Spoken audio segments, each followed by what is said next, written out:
Welcome to Penrose Learning, where we make understanding easy.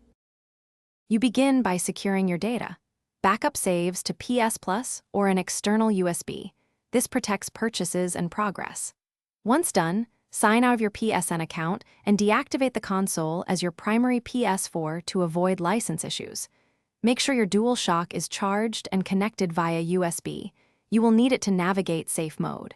These first steps prevent lost content and licensing problems, and they get you straight into the reset sequence without interruptions. You now enter safe mode. Power off completely, wait 30 seconds, then hold the power button for about 7 seconds until a second beep. Connect your controller with the USB cable and press the PS button to pair it. This is required to control the menu. From the safe mode list, choose Initialize PS4 for a full factory reset. This erases user data and restores system defaults. Make sure you read each prompt and confirm intentionally, because this step permanently deletes local files. You finish by letting the console complete the initialization. Do not unplug or power off mid-reset, as that can corrupt the system.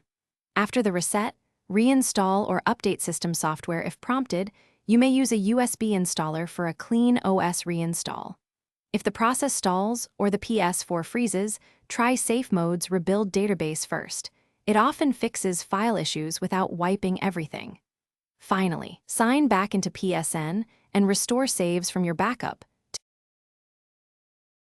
Thanks for watching. If this was helpful, leave a like and consider subscribing. See you next time.